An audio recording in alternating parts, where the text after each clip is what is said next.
Ada satu hal menarik yang gue temuin di media sosial, dan ini menarik banget sampai gue harus bikin video ini gitu buat ngasih tahu ke lo semua gitu ya, terutama tentang F&B. Ini penting banget buat lo yang baru mulai atau sedang mulai. Wajib banget dengerin satu hal ini dari gue. Jadi sebenarnya ketika kita mau memulai usaha, ketika kita mau mulai sebuah bisnis gitu ya, terutama buat lo nih yang baru mulai banget atau belum mulai gitu ya, baru mau mulai banget, yang udah mulai pun nggak apa-apa sih. Siapa tahu lo belum dapat nih insight yang bakal gue omongin ini. Jadi sebenarnya ada 9 hal yang wajib banget lo punya gitu ya sebelum membangun sebuah bisnis ya.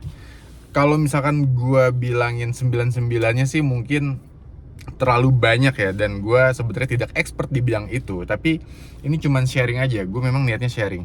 Yang pertama adalah target market. Oke, itu memang klise, tapi itu penting banget. Lu harus tahu target market lu siapa nih.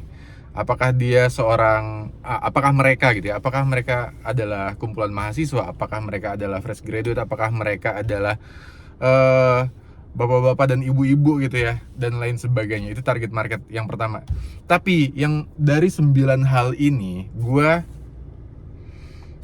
yang bikin gue tertarik banget adalah dari 9 hal ini harus, garis bawahi, harus ada, dari 9 harus ada satu hal yang unik. Dan uniknya nih unik banget gitu ya. Lu sering banget kan denger ada coffee shop yang setiap Jumat, Sabtu, Minggu atau weekend gitu ya, ada live music, ada live DJ, banyak deh. Dan menurut gue itu bukan keunikan sih ya. Kalau misalkan ada coffee shop A yang lu kenal adalah mereka setiap weekend gitu ngadain live music, menurut gue itu bukan keunikan. Kenapa? Karena live music yang diadakan oleh coffee shop A bisa diadakan di coffee shop B, C, D, dan seterusnya.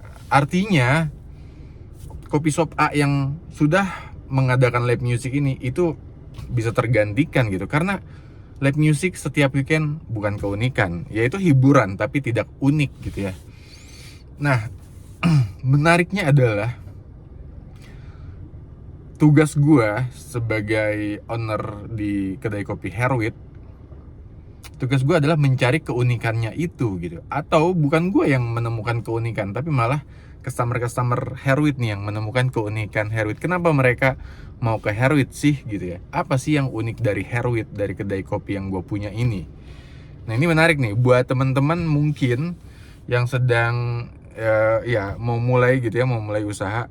Bisa jadi ini penting banget gitu ketika lo tahu bahwa keunikan kedai lo adalah ini, keunikan coffee shop lo adalah ini. Itu bisa jadi senjata yang bikin kedai kopi lo bisa survive, bisa dikenal banyak orang. Dari 9 hal tadi ya. Jadi setiap bisnis harus punya 9 hal ini. Target market, key activities, key bla bla bla bla bla bla sampai 9. Tapi dari 9 ini minimal lo punya satu hal yang bikin unik. Apakah uniknya di target marketnya, apakah uniknya di brand identity, apakah uniknya di apapun gitu ya. Cari satu hal unik yang bikin kedai kopi lo survive di tengah lautan coffee shop yang udah banyak banget di Indonesia. Mungkin segitu aja video gue kali ini, nggak terlalu panjang ya. Sampai jumpa di video berikutnya. Thank you.